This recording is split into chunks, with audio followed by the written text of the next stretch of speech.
তাকবীর। আমরা সবাই নবীর সেনা, ভয় করি না বুলেট বোমা। কোরআন সুন্নাহর আলো, রুশ ভারতের দালালেরা হুঁশিয়ার সাবধান। পিঠের চামড়া থাকবে না, দালালি আর করিস না। পিঠের চামড়া থাকবে না। ইসকনকে নিষিদ্ধ করতে হবে। বাংলাদেশে ইসকনের কোন অফিস থাকবে না। এই সন্ত্রাসী দল বাংলাদেশে থাকবে না। এটা টেররিস্ট, এটা টেররিজম, এটা সন্ত্রাসবাদ। আপনি দেখেন ইসকনের বিরুদ্ধে আলোচনা করেছিলাম কত বছর আগে? এক যুগ আগে আলোচনা করেছিলাম। এক যুগ আগে, বক্তৃতা শোনেন আমার। ইসকনের বিরুদ্ধে এক যুগ আগে আলোচনা করেছিলাম। ইসকনে বাংলাদেশের ষড়যন্ত্রকারী, এরা সন্ত্রাস, এরা টেররিস্ট। এক যুগ আগে বলেছিলাম। বাংলাদেশের সরকারের কানে পানি যায় নাই, আজকে মাত্র কানে পানি যাওয়া শুরু হয়েছে। যদি এখনো কানে পানি না যায়, তোমাদের বুকের উপরে পাড়া দিবে, তোমাদেরকে হত্যা করবে, এদেশকে বিক্রি করে দিবে, এদেশকে অস্থিতিশীল সৃষ্টি করবে। কাজে আল্লাহ আমাকে এবং আমাদের সবাইকে সমস্যা ষড়যন্ত্র থেকে হেফাজত করুন। আল্লাহর জমিন আল্লাহর হুকুমত কায়েম করুন ইনশাআল্লাহ। হাত পাকাকে আল্লাহ পাক বিজয় করে দেন। সব মার্কা দেখা শেষ। আস্তে কয় ঘটনা কি? সব মার্কা দেখা শেষ। আল্লাহ আমাকে এবং আমাদের সবাইকে দেশ এবং ইসলাম মানবতা নিয়ে কাজ করার তৌফিক দান করেন। 6 ডিসেম্বর ছাত্র আন্দোলনের ইনশাআল্লাহ সম্মেলন, সেখানে সমস্ত ছাত্র উপস্থিত হব। আল্লাহ পাকের শুকর যে মাওলাই করিম আপনাকে আমাকে এখন পর্যন্ত হায়াতে রেখে সুস্থ শরীরে জুমার নামাজ আদায়ের উদ্দেশ্যে চরমনাই এই ময়দানে বসার, বলার, শোনার তৌফিক আল্লাহ পাক দান করছেন। নামাজ পড়ার তৌফিক আল্লাহ পাক দান, আসার তৌফিক দান করছেন। এর জন্য শুকরিয়া তান সবাই বলে আলহামদুলিল্লাহ। আলহামদুলিল্লাহ। বয়ান চলতেছে, আগামীকাল আখির মোনাজাত দেওয়ার আগ পর্যন্ত নসিহাত চলতে থাকবে। বুখারী শরীফের রওয়ায়াত আছে দ্বীন ওয়ান নসিহা, নসিহাতের নামই দিন। যতদিন নসিহাত চলতে থাকবে ততদিন দিন জারি থাকবে। নসিহাত বন্ধ, দিনও বন্ধ। তার মানে এখানে যারা আসছি হয়তোবা কেউ কারোর নসিহাতের মাধ্যমে আল্লাহ পাক রব্বুল আলামিন দিনদার বানাইছেন। চাই সে যেই নসিহাত করুক না কেন, বাবা হোক, মা হোক, ভাই হোক, বন্ধু হোক, আলেম হোক, ওলামা হোক, যে কোনো একজন মানুষ আপনাকে বলছে তুমি এই কাজটা করো, তুমি নামাজ পড়ো, নাকি ভাই? তুমি রোজা রাখো, এই ফায়দা। তুমি সুন্নাত অনুযায়ী চলো, এই লাভ হবে। যে কোনো একজন মানুষ আমাকে নসিহাত করছে, উপদেশ দিয়েছে, এই সৎ উপদেশ দেওয়ার কারণে আল্লাহ পাক রব্বুল আলামিন আপনাকে আমাকে দ্বীনের উপর উঠাইছেন। যদি ধরে নেন এই নসিহাত না থাকতো, কেউ কাউকে দাওয়াত না দিতাম, কেউ কাউকে আহ্বান না করতাম, তা আপনি নামাজ শিখতেন কিভাবে? আপনি কলেমা পড়তেন কিভাবে? তাহলে কি বুঝলাম? নসিহাতের নাম দিন। যতদিন নসিহাত চলবে, উপদেশ চলবে, আলোচনা চলতে থাকবে, ততদিন দিনের বাতিও জ্বলতে থাকবে। কি কথা ঠিক না? আল্লাহ পাক কি বলেন? ওয়াযাক্কির ফাইন্না যিকরা তানফাউল মুমিনিন। ওয়াযাক্কির, নসিহাত করো, আলোচনা করো, বয়ান করতে থাকো, ওয়াজ করতে থাকো। ওয়াযাক্কির, এটা আমর। নসিহাত করতে হবে, বয়ান করতে হবে, আলোচনা চালাতে হবে। ফাইন্নাল যিকরা, নিশ্চয়ই নসিহাত, নিশ্চয়ই আলোচনা, নিশ্চয়ই বয়ান মুমিনদেরকে উপকার করবে, ফায়দা দিবে। দেখেন, মুমিনদেরকে ফায়দা দিবে, নসিহাত কিন্তু সবাইকে ফায়দা দিবে না। 20টি মরা জমিন যাতা করে, সেখান থেকে ফসল ফলায়, জমিন ফেটে যায়, শক্ত হয়ে যায়, পাথর মাক্কা হয়ে যায়। কিন্তু বৃষ্টি পড়ার পরে সেই শক্ত জমিন কি হয়? নরম হয়ে যায়। ঘাসগুলি মরে গিয়েছিল, বৃষ্টি পড়ার পরে দেখে যায় আবার সবুজ, আবার জ্যাতা হয়ে গেছে। কিন্তু হ্যাঁ, বৃষ্টি তো মরা জমিনকে জ্যাতা করে, কিন্তু সব জমিনের ফায়দা হয় না। মাটি মার্কা জমিন ফায়দা হয়, কিন্তু পাথর মার্কা জমিনের মধ্যে 1000 বছর বৃষ্টি পড়লেও সেখানে একটা ফসলও ফলবে না।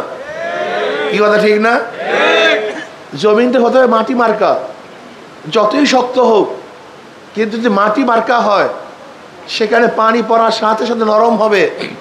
কিন্তু যদি পাথর মার্কা হয় সেখানে 1000 বছর বৃষ্টি পড়লেও সেই জমিন কিন্তু নরম হবে না।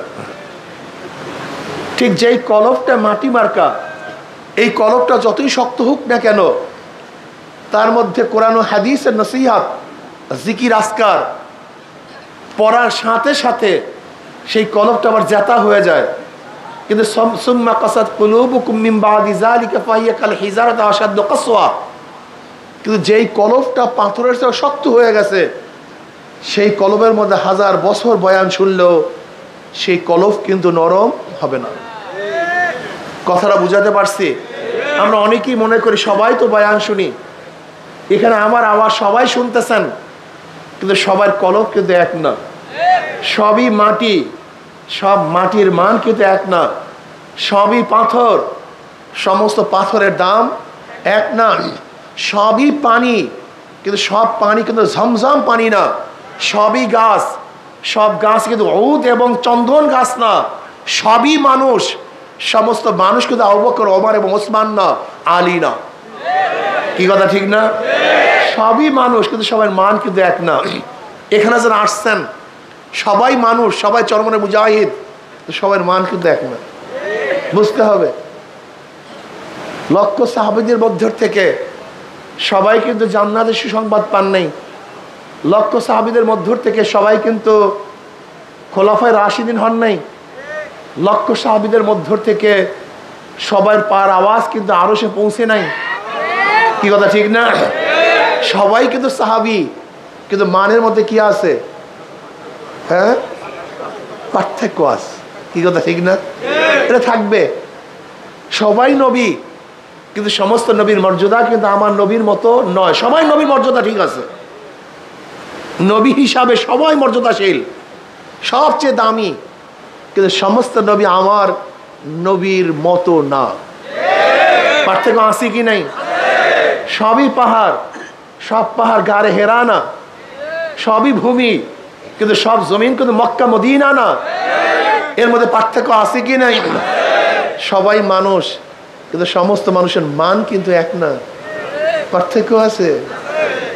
এর জন্য আমি মুজাহিদদেরকে বলবো যে অন্য কেউ কি করুক না না করুক সেটা আপনার দেখার বিষয় না। আপনি কি করবেন আপনাকে সিদ্ধান্ত নিতে হবে। আমি কি করব?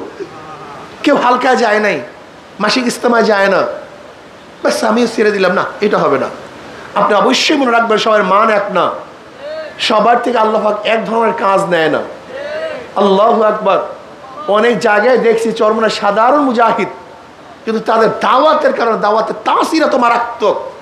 যেখানে দাওয়াত দেয় আল্লাহ পাক সেখানেই দেখা যায় ফুল ফলাতে থাকে, ফসল ফলাতে থাকে। সেখানে সুন্দর সুন্দর সুন্দর সুন্দর মানুষ তৈয়ার হয়ে যায়, যা চিন্তাও করা যায় না। এর জন্য মনে রাখতে হবে সমস্ত মানুষের চেহারা এক, বাহ্যিক চেহারা এক, চক্ষু, কান, নাক সবই দেখতে এক, কিন্তু একের চোখের সাথে আর এক চোখের কোনো মিল নেই। একের দাঁতের শেপের সাথে, এই যে দাঁত দেখেন না, যত মানুষের দাঁতের শেপ, এই গোটা দুনিয়ার মানুষ মধ্যে যত মানুষ চলে গেছে, যত মানুষ আছে, যত মানুষ আসবে, এই দাঁতের পাটি কিন্তু সবাই এক না, সব ভিন্ন। এই যত দুনিয়ার মানুষ দেখেন না, সবাই দাঁতের শেপ কি সব ভিন্ন। আশ্চর্য হয়ে যাবেন। আল্লাহ পাক কি বলে, অফি আনফুসিকুম আফালা তুবসিরুন, আমি তো তোর মধ্যেই আছি, তুই কেন দেখো না? আপনি চিন্তা করতে পারছেন গোটা দুনিয়ার মধ্যে দাঁতের শেপের মধ্যে আল্লাহ পাক কত ডিজাইন করছেন? এই ডিজাইন করছেন কিভাবে আপনি চিন্তা করতে পারছেন? একদিনও একদিনও চিন্তা করেননি? হ্যাঁ, এই গোটা দুনিয়ার যত মানুষের চক্ষু দেখেন, যারা চলে গেছে, যারা আছে, যারা আসবে, এরকম গোটা দুনিয়ার মানুষের চক্ষু তো ডাইরেক্ট দেখা যায় এক, কিন্তু কারোর চোখের সাথে কারোর চোখের কোনো মিল নেই। এই গোটা দুনিয়া যত মানুষ চলে গেছে, যত মানুষ আছে, যত মানুষ আসবে, হাতের ছাপের সাথে, এই আঙ্গুলের ছাপের সাথে আর একজনের আঙ্গুলের ছাপের মিল নাই, কণ্ঠের সাথে মিল নেই, চেহারার সাথে মিল নাই। কি ভাবছেন? কি কোন ডিজাইনার এত ছোট্ট জায়গার মতো এত ডিজাইন কিভাবে করছে? 5 টাকার সাজের থেকে 5 টাকার নোট বের হয়, 10 টাকার সাজের থেকে 10 টাকার নোট বের হয়, 100 টাকার সাজের থেকে 100 টাকার নোট বের হয়। আর আমার মার সাজ একটাই, মেটালও এক, সেখান থেকে আমরা হাজার হাজার হাজার হাজার সন্তান বের হইতেছি। একই মায়ের সাজের থেকে 7 ভাই, 10 ভাই, 11 ভাই, 15 ভাই বের হলাম, অনেক বোন বের হলাম। একজনের চেহারার সাথে আরেকজনের চেহারার পূর্ণ মিল নেই, গলার সাথে মিল নেই, তবিয়াতের সাথে মিল নেই। ভাবছেন কি? সব মাওলার কুদরত, সব মাওলার খেলা। আসলে মাওলা কিন্তু চিনি না, মাওলা নিয়ে তো গবেষণা করি না, শুধু দুনিয়া নিয়ে গবেষণা করি। তুমি একদিন চিন্তা করে দেখো তো, এ কোন কারিগর এত সুন্দর সাজে সাজাইছেন? কোন কারিগর চেহারা কিরকম বানাইছেন? কোন কারিগর চোখের মধ্যে এত ডিজাইন করছেন? কোন কারিগর দাঁতের শেপের মধ্যে এত ডিজাইন করছেন? আপনি আমি কথা বলি, এই যে রগ ফুইলা যায়, 2টা তার, ঠিক না ভাই? সবারই 2 তারের মধ্যে থেকে কথা বের হয়, নাকি ভুল বললাম? কিন্তু তারের মধ্যে এরকম কি ডিজাইন করছে? এত ডিজাইনার কে? একজনের কণ্ঠের সাথে আরেকজনের কণ্ঠের পূর্ণ মিল নেই এই তারের মধ্যে। অথচ রগ তো সবই দেখতে দেখা যায় সমান, বাহ্যিক দৃশ্যে রগগুলি সবই এক, কিন্তু এক রগের সাথে আর এক রগের পূর্ণ মিল নেই। কি আজীব! যেহেতু চোখের সাথে মিল নেই, চেহারার সাথে মিল নেই, ভাববেন যত মানুষগুলি আছে সবার অন্তরের সাথেও কিন্তু মিল নেই। কলব আলাদা, চরিত্র আলাদা, তবিয়াত আলাদা, মেজাজ আলাদা। এর জন্য সবসময় খেয়াল রাখবেন, যেহেতু কলব আলাদা, আমাদের মধ্যে কিছু মতনৈক্য হতেই পারে, নাকি ভাই? মতনৈক্য হতেই পারে। এখন আপনার যদি মানামানি না থাকে, মানামানি না থাকে, তাহলে এটা সংশোধন করবেন কিভাবে? সম্ভব কিভাবে? কেউ কার কথা মানলেন না, হ্যাঁ আমি ঠিক, মানি না। আপনি কে? কিসের থানা, কিসের জেলা, কিসের বিভাগ? মানি না। কি করবেন? এর কোনো রোগের ঔষধ নেই, আপনাকে মানতে হবে। কি করতে হবে? যে কোনো এক জায়গায় মানতে হবে। তাল গাছ মানেন, কলা গাছ মানেন, মানেন। অলাউকান আব্দুল হাফসিয়া মানেন, মানার যোগ্যতা অর্জন করেন। যদি মানতে পারেন তাহলে আপনি দামি হবেন। মানতে পারেন এই সংগঠন থাকবে, মানতে পারেন আপনি কামিয়াব হবেন।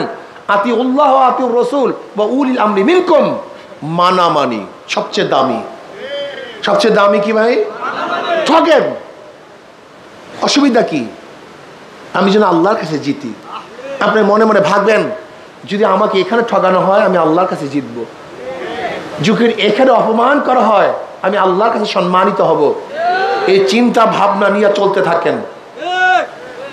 না, গরুর মতো আড়ি দিছি তো দিছি, ছাগলের মতো ঠেনি দিছি তো দিছি, কোন অবস্থাতে নড়বো না, হবে না।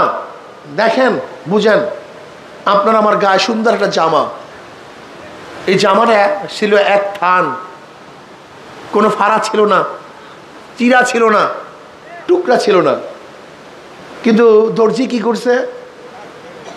কথা বলেন, সবাই কথা বলেন। যদি থানওয়ালা নিজেকে কাটার কষ্ট সহ্য করতে না পারত, তাহলে আমার গায়ে সুন্দর একটা জামা হইতো না। যখন থান কাপড়, আস্তা কাপড়টা নিজেকে টুকরা করার কষ্ট সহ্য করতে পারছে, তখনই আমার গায়ে সুন্দর একটা জামা শোভা পাইছে। আপনাকে কষ্ট সহ্য করতে হবে। মিলাতে গেলে, জোড়া দিতে গেলে, আপনি দেখছেন বিল্ডিংগুলি, কোনো ইট আস্থা থাকে, কোনো ইট ধাম ধাম ভেঙে ফেলে। এখন কোনো ইট যদি বলে আমাকে ভাঙছো কেন, ওইটা আস্থা, আমি কেন আস্থা থাকবো না? ওইটাকে তুমি কোপ দাও নাই, তুমি আঘাত করো নাই, আর আমাকে থাম থাম আঘাত করে আমাকে ভেঙে ফেলছো, আমি থাকবো না। হ্যাঁ, আমাকে মেশিনের মধ্যে দিয়ে তুমি টুকরা টুকরা করে একেবারে খোয়া বানায় ফেলাইতেছ।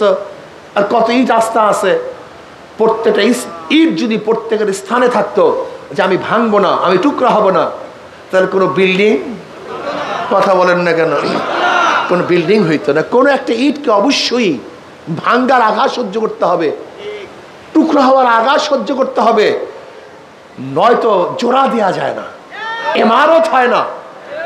দেখেন আজকে আমরা বিল্ডিং দেখে খুবই আকৃষ্ট হই, কত সুন্দর বিল্ডিং, লেকিন আমরা কি দেখি, উপরের কিছু ইট দেখতেছি। এরকম ইট কিন্তু মাটির নিচেও কিছু আছে, যে ইটকে কোনোদিন কেউ দেখবে না। যদি মাটির নিচের ইটগুলিকে নিজেকে লুকাবার, নিজেকে ধ্বংস করার, চিরতরে মাটির নিচে যাওয়ার কষ্ট সহ্য করতে না পারত, তাহলে তার উপর এত সুন্দর ইমারত হইতো না। কিছু ইট নিজেকে বিলীন করে দিয়েছে, এই নিজেকে বিলীন করার কারণে তার উপরে সুন্দর ইমারত হয়েছে। ঠিক আমাদের মধ্যে কিছু লোক এরকম বিলীন করতে হবে।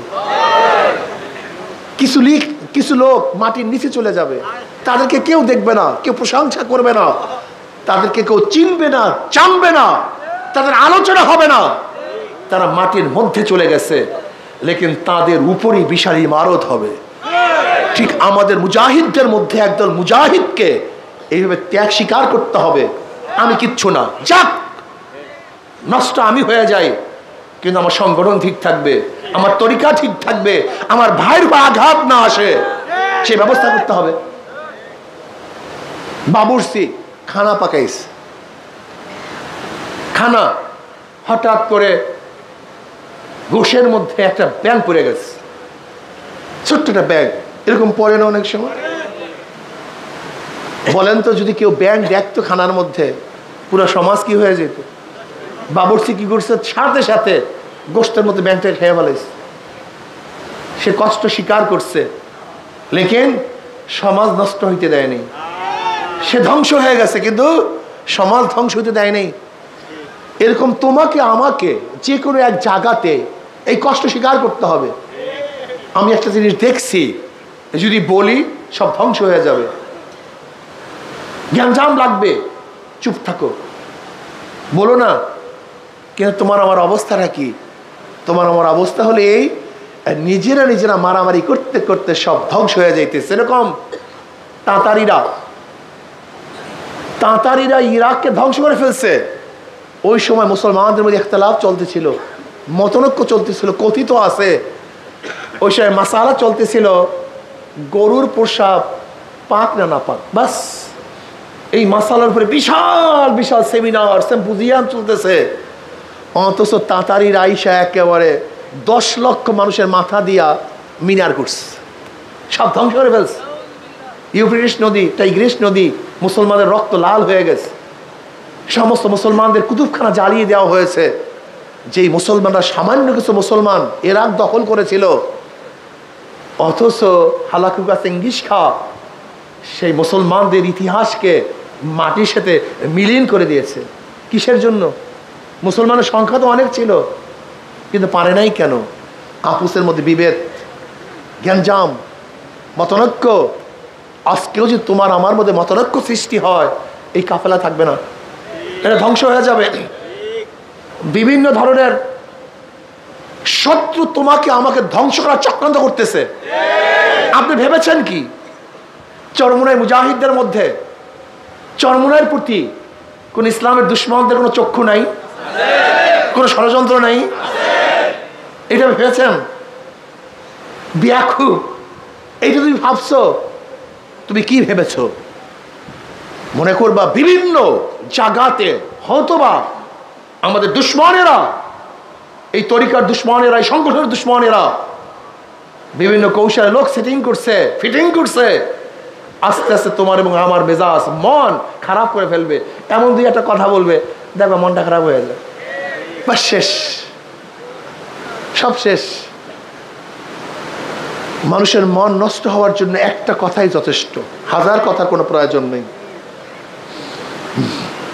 তুমি আমি ইখতিলাফ করি, অথচ তাতারিদের মতো গজব ইসকন আজকে আসতেছে। আজকে ভারতের অবস্থা দেখছেন, ভারতের মিডিয়ার অবস্থাটা কি মিথ্যা ছড়াইতেছে। আমি প্রশ্ন করতে চাই, ইসকনের যারা সদস্য তারা বাংলাদেশের নাগরিক কি বাংলাদেশের নাগরিক না? এই প্রশ্নটা প্রথম ভারতের কাছে আমি প্রশ্নটা করতে চাই, তারা বাংলাদেশের নাগরিক কি নাগরিক না? না তারা ভারতের নাগরিক, এদেশে অস্তিত্ব সৃষ্টি করার জন্য ভারত পাঠিয়েছে? এটা আমাদেরকে দেখার বিষয় আছে, কি কথা ঠিক না?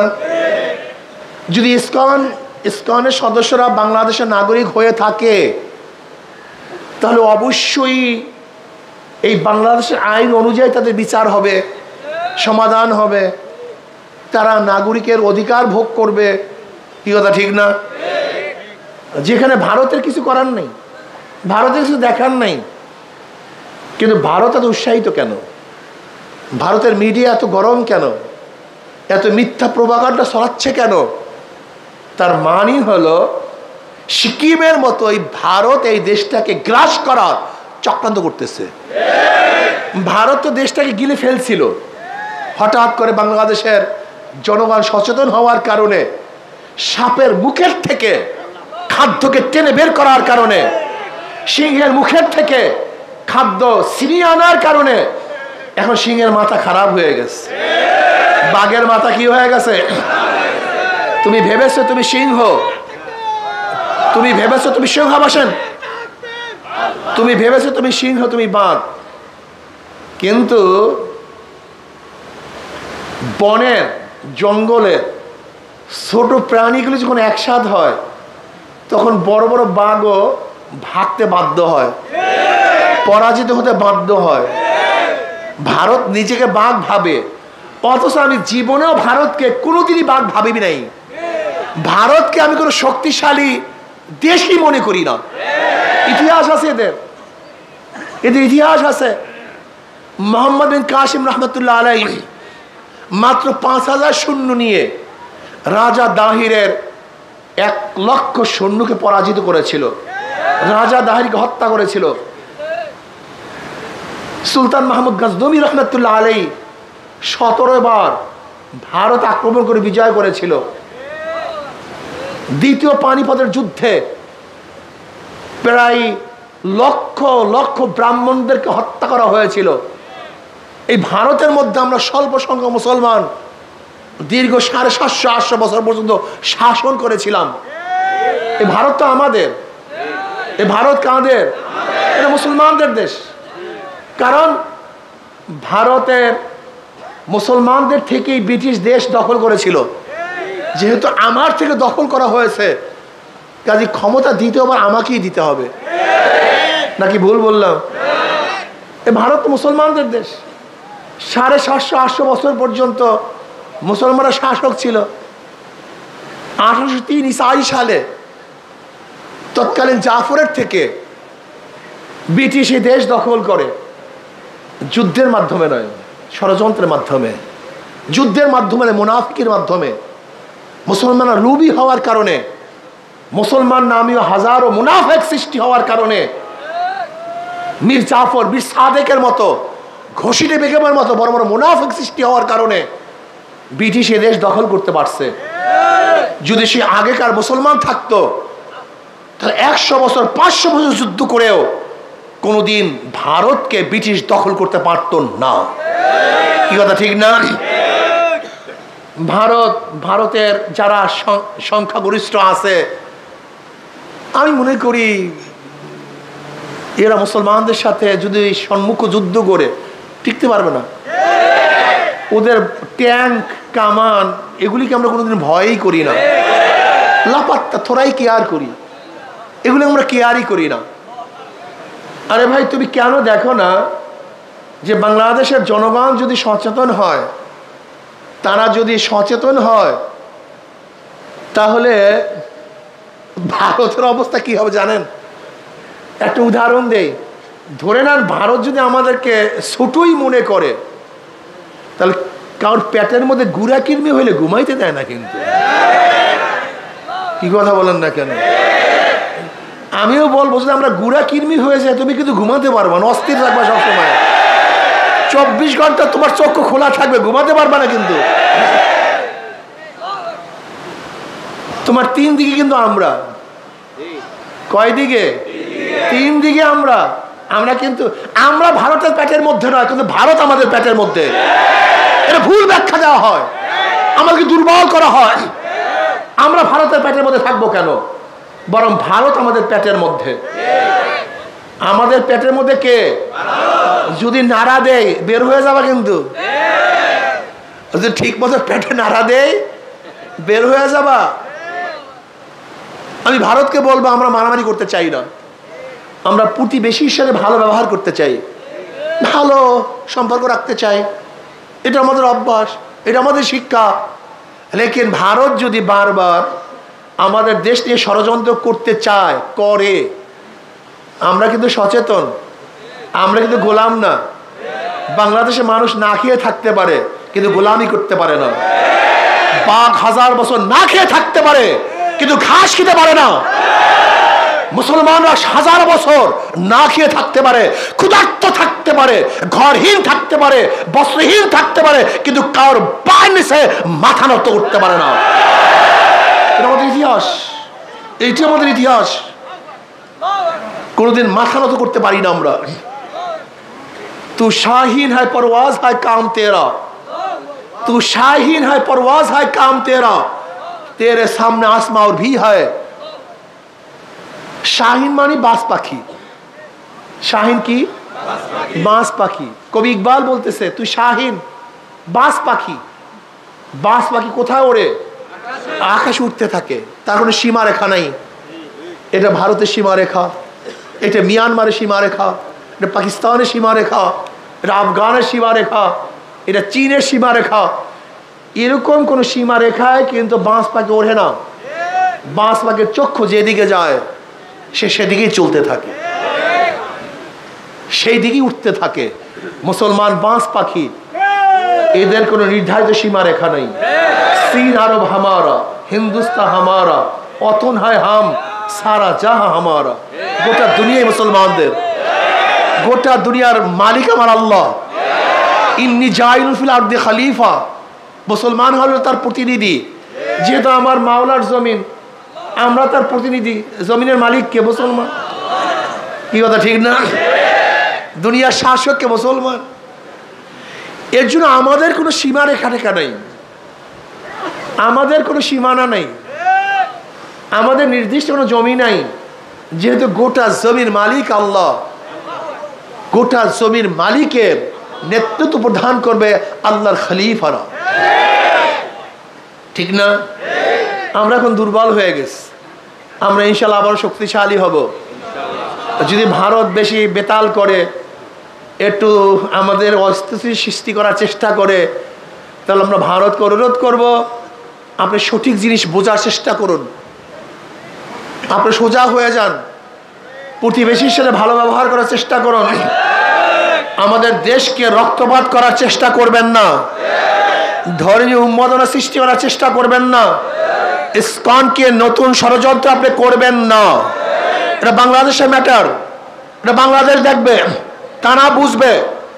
কিন্তু খোদা না খাস্তা যদি প্রমাণিত হয় ইসকন এটা ভারতের সৈন্য, ইসকন ভারতের লোক, ইসকনের মাধ্যমে এদেশকে ধ্বংস করার চক্রান্ত চলতেছে, তাহলে ইনশাআল্লাহ বাংলাদেশের প্রত্যেকটা নাগরিক ঐক্যবদ্ধ হয়ে, একত্রিত হয়ে ইসকনের বিরুদ্ধে লড়াই করবে।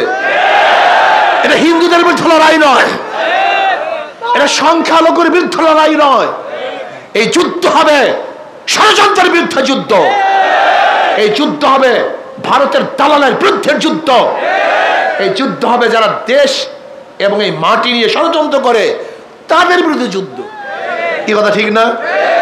কিন্তু আমরা কি মনে করি, যখন ইসকন আসে তখন ধর্ম ধর্ম, সংখ্যালঘু সংখ্যালঘু। না, এদেশে হাজারো হিন্দুরা আছে যারা এই মাটি এবং মানুষের কথা বলে, হাজারো হিন্দুরা আছে যারা দেশ নিয়ে চিন্তা করে, যারা নিজেদেরকে দেশের নাগরিক মনে করে, কিন্তু ইসকনের সদস্যরা নিজেদেরকে এই দেশের নাগরিক মনে করে না। যদি তারা এই দেশের নাগরিকই মনে করবে, তাহলে তারা কেন বিবৃতি দিবে যে ভারতের অবশ্যই হস্তক্ষেপ করে এটা সমাধান করা উচিত? এই বিবৃতি কেন দিবে?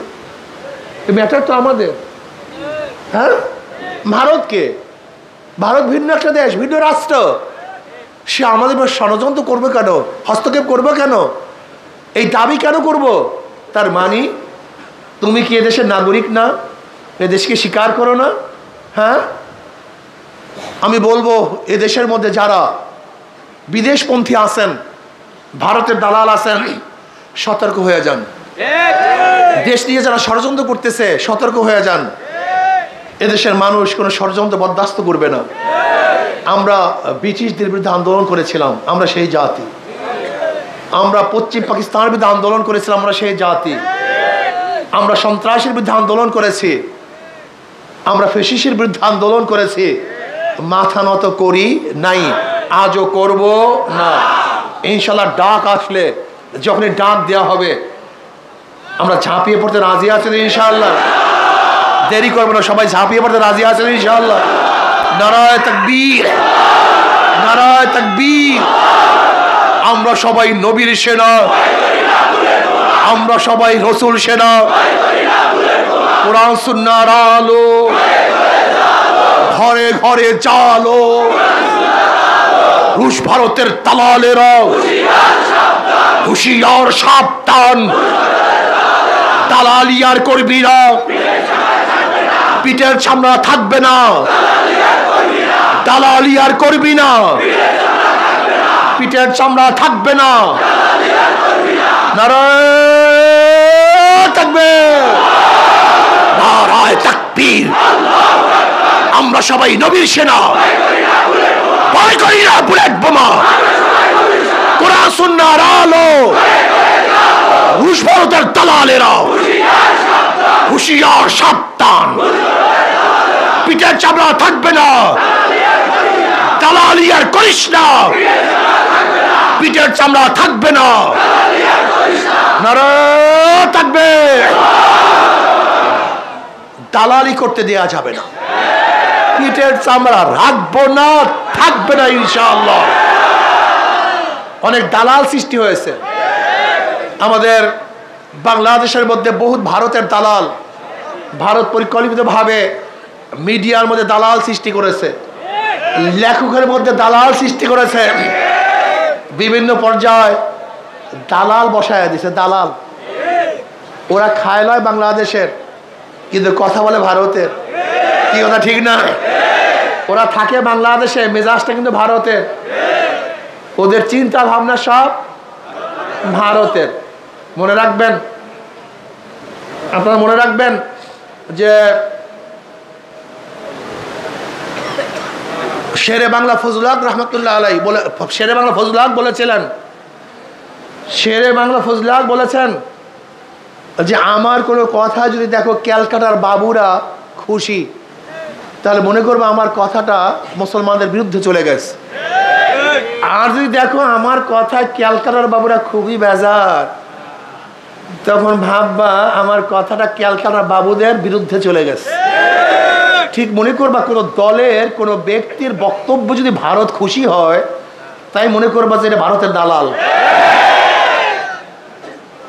আর যদি কারোর কথা এবং বক্তব্য যদি দেখো বাবুরা একটু দুঃখ পায়, মনে করতে হবে এটা ভারতের বিরুদ্ধে, এটা বাংলাদেশের পক্ষে, এটা জাতির পক্ষে।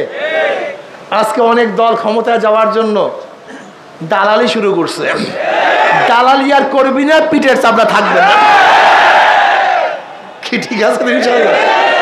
দালালি আর করবি না, পিঠের চামড়া থাকবে না। দালালরা ক্ষমতায় যাওয়ার জন্য ষড়যন্ত্র শুরু করছে। ওদের দালালি নস্যাৎ করতে হবে। বাংলাদেশ ইসলামী হুকুমাত কায়েম করতে হবে। আল্লাহর জমিনে আল্লাহর হুকুমাত কায়েম করতে হবে। আল্লাহর হুকুমাত কায়েম করার জন্য প্রয়োজন রক্ত দেবে ইনশাআল্লাহ, জীবন দেবে ইনশাআল্লাহ। আমাদের তাজা রক্ত আমাদের তাজা রক্তের জমিনের মধ্যে ঢেলে দেবে ইনশাআল্লাহ। ইসলামী হুকুমত কায়েম করবই করবে ইনশাআল্লাহ। এখন থেকে কাজ করতে হবে। যুব সম্মেলন হবে ঢাকাতে, সরার উদ্যানে বিশাল যুব সম্মেলন হবে 17 জানুয়ারি, বিশাল গ্যাদারিং হবে ইনশাআল্লাহ। যুবকরা সেখানে আসবেন। ইসলামী আন্দোলন বাংলাদেশে হাত যারা যুবক আছেন ইনশাআল্লাহ সরার উদ্যানে ইনশাআল্লাহ হাজির হবেন। রাজি আছেন ইনশাআল্লাহ? কে রাজি আছেন? আল্লাহু আকবার, আল্লাহু আকবার। আল্লাহ আমাদের সবাইকে কবুল করে নেন। दस्त दस्त है दरिया भी ने ही सोरे हमने, दस्त दस्त है दरिया भी ने ही सोरे हमने, बहरे जुल्मत में दौरा दे या घोरा हमने। इंशाअल्लाह मुसलमानेर गुली बुके लागे पीठे लागे ना, मुसलमान सामने अग्रसर होते पारे दौड़ दिते पारे ना, मुसलमान जीवन दिते पारे पालाते पारे इंशाअल्लाह। সেই দিকে ইনশাআল্লাহ চলতে হবে, সতর্ক থাকতে হবে। দেশ নিয়ে গবর ষড়যন্ত্র চলতেছে। একদল ক্ষমতায় যাওয়ার জন্য পাগল হয়ে গেছে, মাথা খারাপ হয়ে গেছে পুরা। ওদেরকে চিহ্নিত করুন, ওদেরকে চিহ্নিত করুন কারা জনগণ এবং দেশের মাটি এবং মানুষের মহব্বতের বাহিরে ক্ষমতাকে বেশি প্রাধান্য দেয়। ওদেরকে চিহ্নিত করে চিরতরে ক্ষমতার মসনদ থেকে আজীবনের তার মারুম করতে হবে। রাজি আছেন ইনশাআল্লাহ? দাওয়াত দেন, ঘরে ঘরে দাওয়াত দেন, সবার কাছে দাওয়াত দেন, সবার কাছে গিয়ে দাওয়াত দেন। এখন থেকে দাওয়াতি কাজ বাড়াতে হবে। নহে সমাপ্ত কর্মমোদের অবকাশ কোথায় বিশ্রামের? না, এখন বিশ্রামের সময় আসে নেই, বহুত কাজ বাকি। আসুন এই মাটি এবং মানুষ নিয়ে চিন্তা করি, এই মাটি এবং মানুষের কথা বলি, মাটি এবং মানুষের কল্যাণের জন্য কথা বলি, দেশকে রক্ষা করি, দেশকে বাঁচাবার চেষ্টা করি, অতন্ত্র প্রহরীর মতো দেশকে হেফাজত করি। যে কোনো ষড়যন্ত্র আসবে ইনশাআল্লাহ নিজের জীবন দিয়ে মোকাবেলা করবে ইনশাআল্লাহ। ইসকনকে নিষিদ্ধ করতে হবে। বাংলাদেশে ইসকনের কোনো অফিস থাকবে না, এই সন্ত্রাসী দল বাংলাদেশে থাকবে না। এটা টেররিস্ট, এটা টেররিজম, এটা সন্ত্রাসবাদ। আপনি দেখেন ইসকনের বিরুদ্ধে আলোচনা করেছিলাম কত বছর আগে, এক যুগ আগে আলোচনা করেছিলাম, এক যুগ আগে। বক্তৃতা শোনেন আমার, ইসকনের বিরুদ্ধে এক যুগ আগে আলোচনা করেছিলাম। ইসকনে বাংলাদেশের ষড়যন্ত্রকারী, এরা সন্ত্রাস, এরা টেররিস্ট। এক যুগ আগে বলেছিলাম। বাংলাদেশের সরকারের কানে পানি যায় নাই, আজকে মাত্র কানে পানি যাওয়া শুরু হয়েছে। যদি এখনো কানে পানি না যায় তোমাদের বুকের উপরে পাড়া দিবে, তোমাদেরকে হত্যা করবে, এদেশকে বিক্রি করে দিবে, এদেশকে অস্থিতিশীল সৃষ্টি করবে।